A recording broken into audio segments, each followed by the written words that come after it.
Liberando su potencial. Hablando de potencial humano, ¿alguna vez se han preguntado a qué se debe la gran disparidad de resultados y desempeño entre una persona y otra? Una persona que percibe $250,000 anuales no es 10 veces más astuta ni mejor que una persona que percibe $25,000 anuales. ¿Por qué la diferencia de 10 veces sus ingresos? Y si tomamos a una persona que percibe $2,5 millones al año, ¿será esa persona 100 veces mejor, más astuta que la persona que gana $250,000? Imposible. En un estudio reciente de coeficiente intelectual probaron a 1,000 personas de una cierta población y llegaron a la conclusión de que la mejor persona entre los 1,000 solo era 2,5 veces más astuta que la persona de menor coeficiente intelectual. Solo 2,5 veces la disparidad, y tal vez eso sea con toda la población. ¿A qué supone que se debe la diferencia? Al hablar de potencial humano, llegamos a una fórmula que deduje hace algunos años. Tal vez eso lo explique un poco. La fórmula comienza con lo que llamamos AI. O sea, atributos innatos, las cualidades, la inteligencia, la habilidad, el temperamento, cosas con las que se nace que no pueden cambiarse mucho. Además de los atributos adquiridos.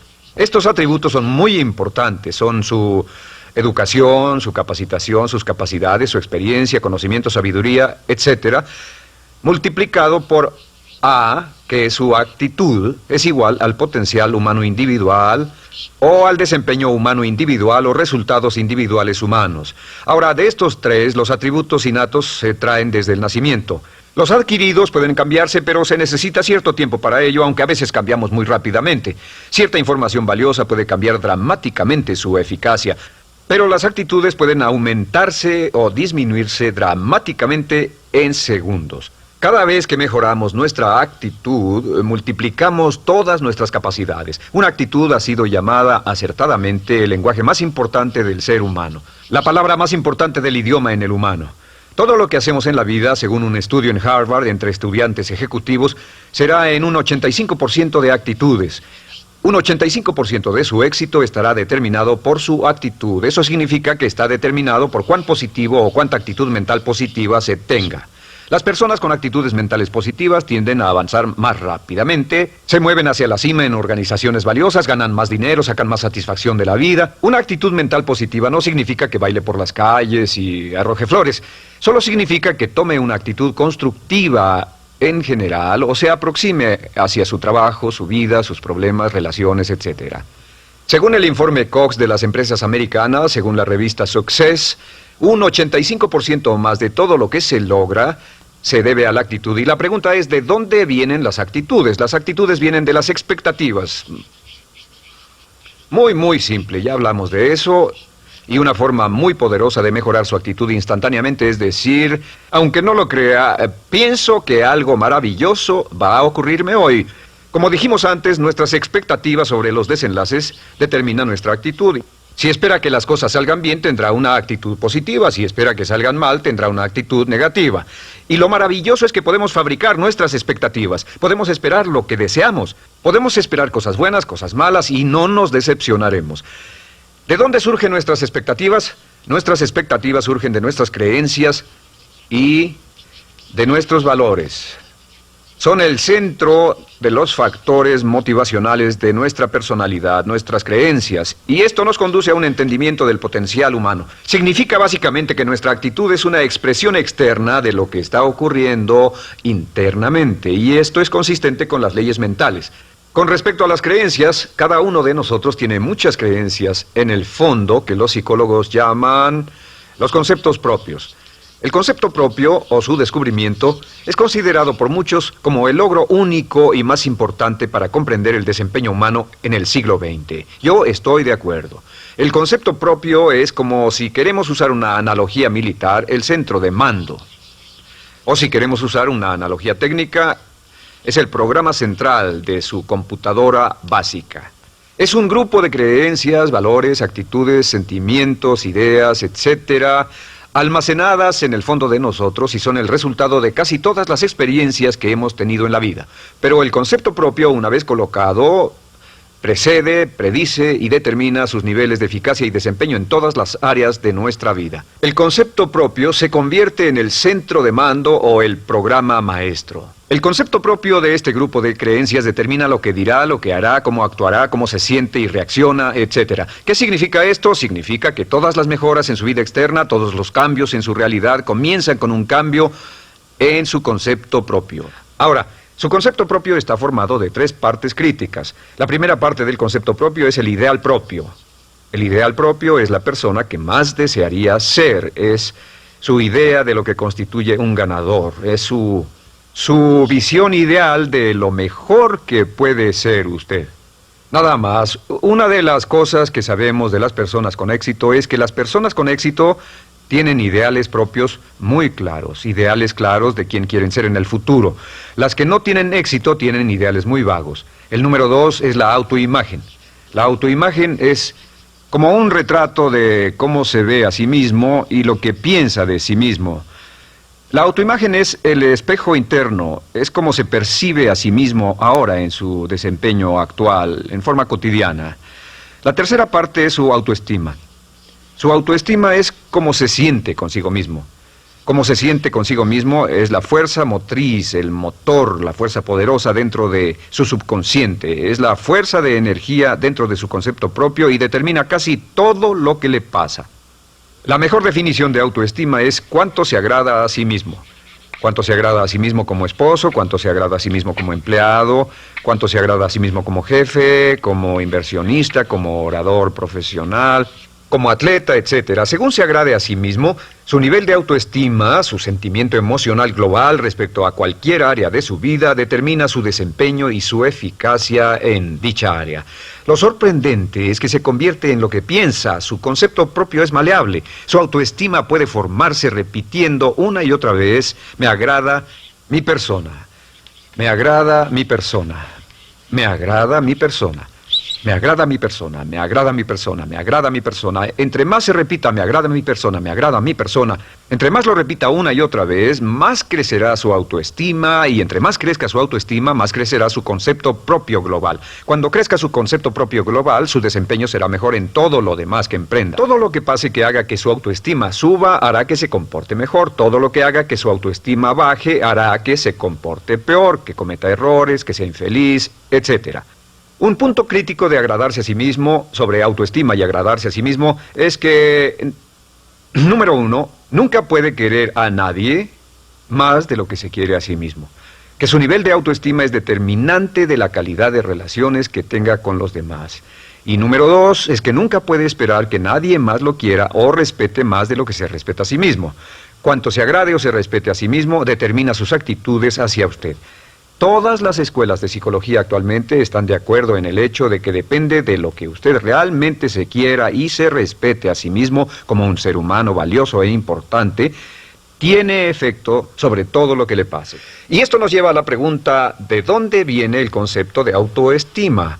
Y descubrimos que el concepto propio es maleable, puesto que no nace con este concepto propio. No nace con ninguna idea sobre sí mismo, no nace con autoimagen ni autoestima. Nace, en cierto modo, como potencial propio. Es la mejor forma de plantearlo. La persona promedio llega al mundo como potencial puro.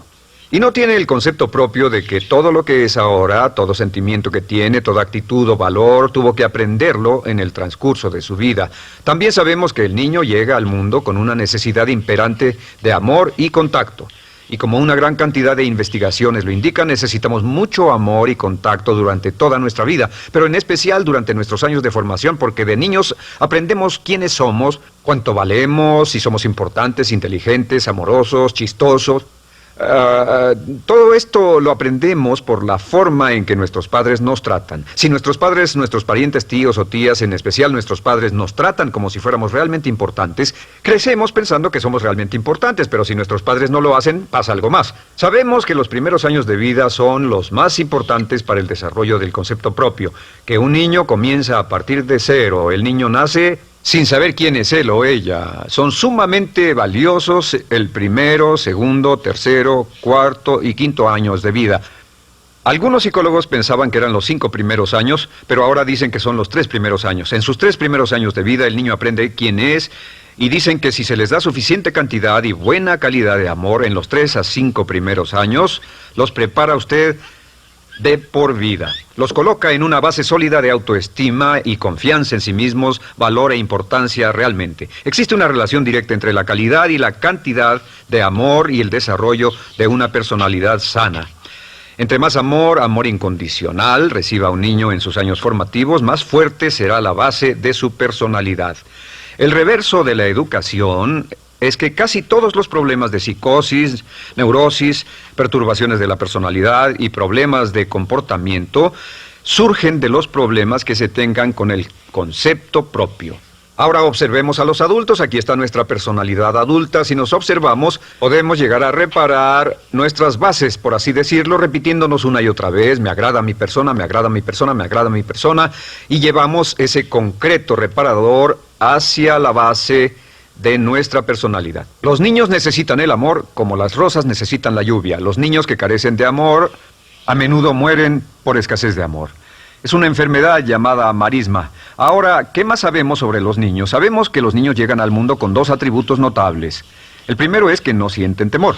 Los niños nacen sin temores. No temen a nada excepto a caerse y a los ruidos fuertes. Y esto se expresa en sus actitudes: yo puedo. Los niños llegan al mundo pensando que pueden hacer cualquier cosa, y quien haya criado a un niño hasta la edad de 3, 4 o 5 años sabe que debe pasar esos primeros años evitando que se maten, porque son como pilotos japoneses, porque no le tienen miedo a nada. Su segundo atributo es que llegan al mundo totalmente espontáneos. Dicen lo que quieren, hacen lo que quieren, son totalmente desinhibidos. Totalmente. Ellos no temen hacer nada de lo que desean, y esto se expresa en su actitud: no quiero.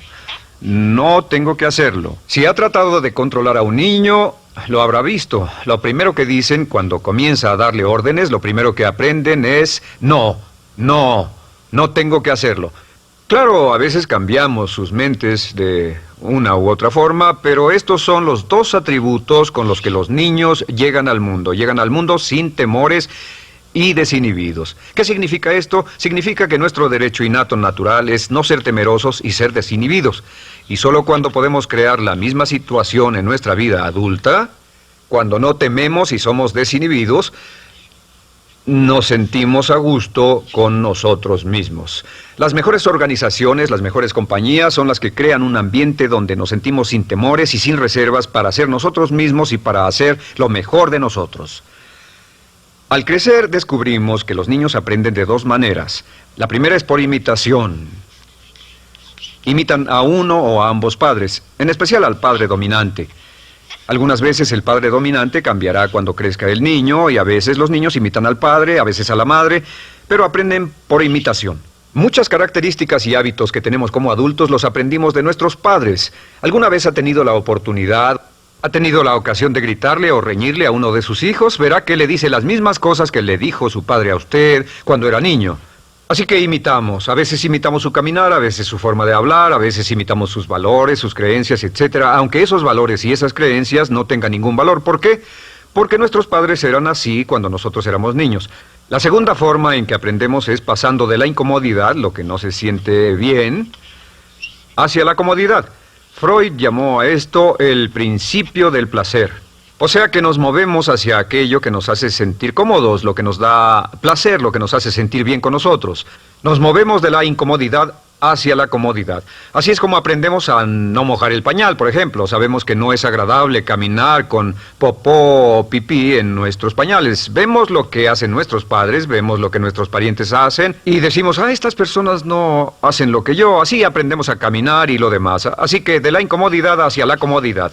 Durante toda nuestra vida, por cierto, así es como aprendemos. Imitamos leyendo lo que otras personas hacen, estudiando libros y en el trabajo, imitamos cuando vamos a la escuela, y hacemos lo que nos da resultados positivos, lo que nos da refuerzos positivos, y hacemos cada vez menos las cosas que nos causan incomodidad o dolor. Ahora, muy temprano en la vida, como equivocación o como resultado de una equivocación que los padres cometen en la crianza, los niños comienzan a aprender hábitos y patrones negativos.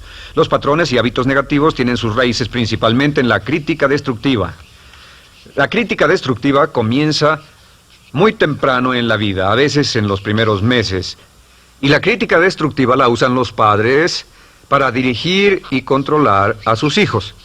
Desafortunadamente, tiene un efecto muy peligroso y dañino sobre nosotros, ya que la crítica destructiva tiende a minar la integridad de la personalidad del niño. Muchos de nosotros, incluyéndome a mí y a muchos de ustedes, nos hemos visto minados y heridos por la crítica destructiva más que todas las guerras en la historia. Ahora, como resultado de la crítica destructiva, comenzamos a desarrollar hábitos y patrones negativos. Los patrones de hábitos negativos son respuestas condicionadas hacia los estímulos. Los patrones de hábitos negativos se desarrollan en los inicios de la vida. Se desarrollan como resultado de una repetición del temor y el dolor una y otra vez. Se desarrollan como resultado de la crítica destructiva, el castigo físico, etc. En los inicios de la vida comenzamos a desarrollar dos manifestaciones que nos persiguen durante toda nuestra vida y más que ninguna otra cosa inhiben nuestro potencial. La primera es la llamada patrón de hábito negativo inhibido.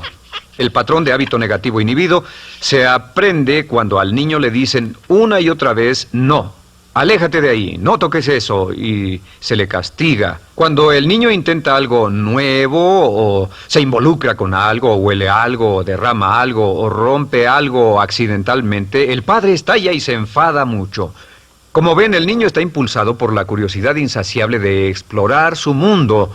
Y lo que pasa es que cuando lo explora o se interesa y echa a perder algo, si el padre reacciona golpeando al niño, el niño comienza a pensar cada vez que intento algo nuevo, cada vez que intento algo diferente, cada vez que voy más allá de mis límites, cada vez que me salgo de mi zona de comodidad, cada vez que no juego sanamente, me golpean, me castigan, me lastiman, me envían a mi alcoba y me siento mal. Y muy pronto el niño desarrolla el sentimiento de no puedo, no puedo.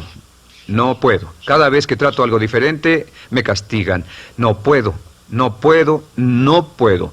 Es como la respuesta de Pavlov. Pavlov sonaba la campana y le daba de comer a un perro, y el perro salivaba, y Pavlov alimentaba al perro. Mientras sonaba la campana, el perro salivaba y siguió haciendo eso, y después Pavlov solo sonaba la campana y el perro salivaba. Lo que pasa en la vida adulta es que esto crea lo que llamamos temor al fracaso.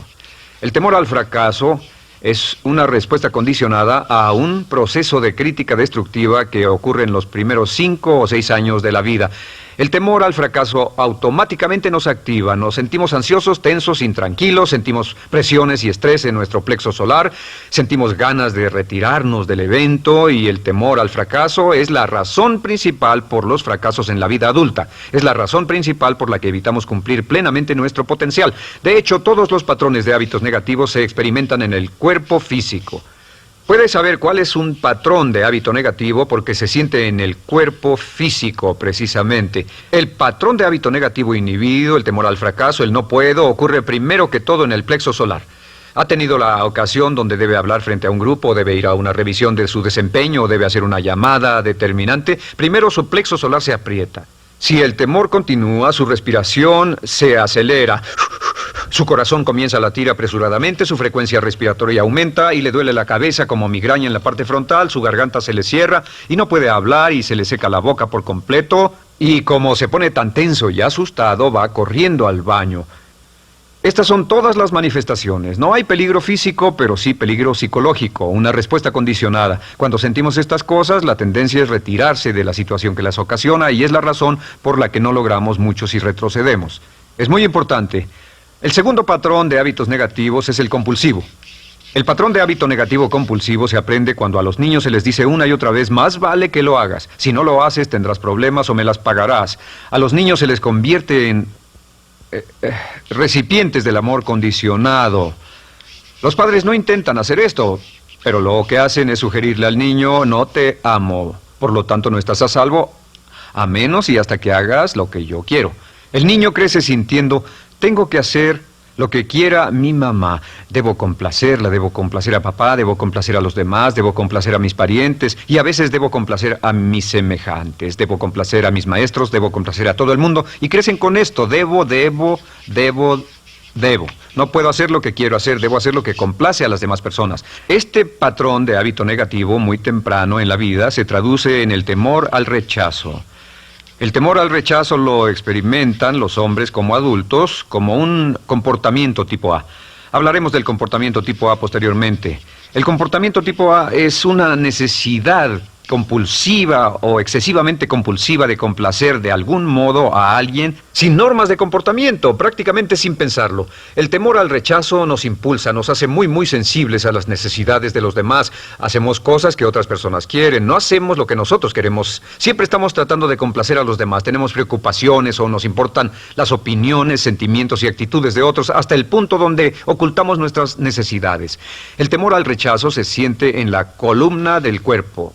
Se divide el cuerpo a la mitad y se siente hacia abajo en la mitad posterior del cuerpo. El primer lugar donde comienza a sentirse el temor al rechazo es generalmente en los hombros y el cuello. Nos sentimos entumidos, duros, tensos. Cuando tenemos mucho que hacer sentiremos un estrés tremendo en la columna. Los músculos se estiran en la parte posterior.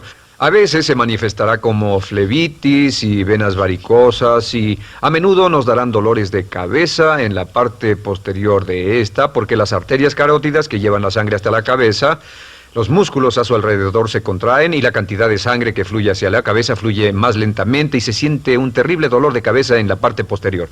Estos dos temores, los patrones de hábitos negativos compulsivos, el compulsivo y el inhibitorio, son resultado de la crítica destructiva, el gran destructor de la personalidad que nos persigue durante toda la vida.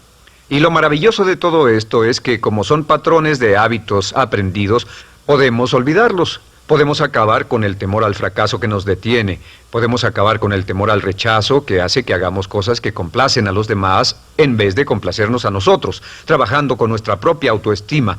Porque existe una relación inversa entre la autoestima y el patrón de hábitos negativos. Porque entre más se agrade a sí mismo, menos teme al fracaso.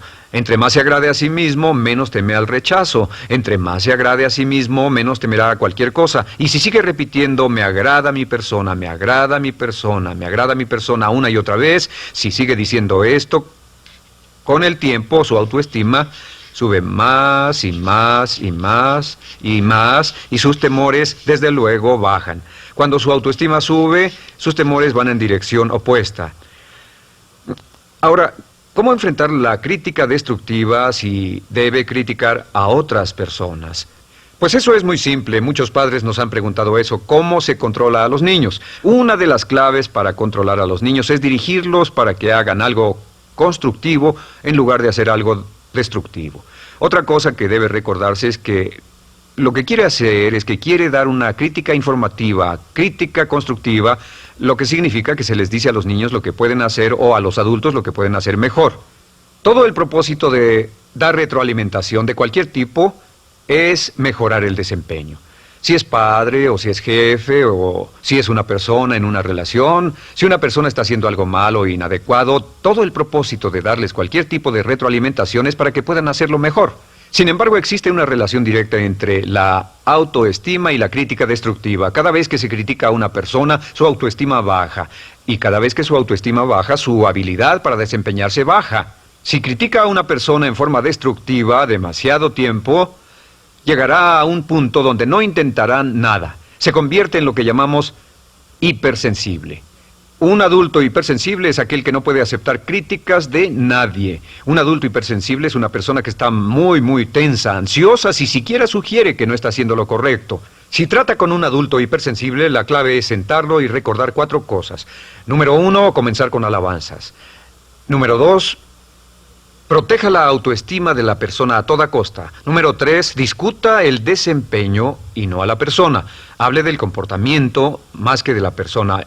Y número 4 es enfocarse hacia el futuro en vez de en el pasado. Enfóquese hacia lo que va a hacerse en forma diferente en el futuro en vez de lo que pasó en el pasado. ¿Por qué? Una razón muy simple, porque una persona no puede controlar el pasado. Al no poder controlar el pasado, cualquier crítica de lo que han hecho en el pasado les da un estrés tremendo y frustración. Así que, en resumen, la clave del éxito en la vida es una actitud mental positiva. Una actitud mental positiva se basa en expectativas de éxito, de una serie de expectativas positivas. Esa serie de expectativas positivas se basa en sus creencias y en su concepto de sí mismo. El centro de su concepto propio que determina su eficacia en la vida es su autoestima, y su autoestima se mide por cuanto se valore a sí mismo. Las dos cosas que nos frenan más que nada son el temor al fracaso y el temor al rechazo. Y uno de nuestros secretos centrales de éxito es este: Conviértase en un organismo generador de autoestima perpetua. Haga continuamente cosas para usted mismo, hacia sí mismo en su vida, que hagan que se agrade a sí mismo, que se ame, que se acepte, que se respete, que hagan que se sienta fantástico con usted mismo. Si es un jefe o un padre, no olvide que la clave para el máximo desempeño en su hogar y en su trabajo es hacer que las personas se sientan maravillosamente consigo mismas. Entre mejor se sienta consigo mismo y más se agrade, más probable será que logre que las personas a su alrededor lo quieran, lo acepten, lo respeten.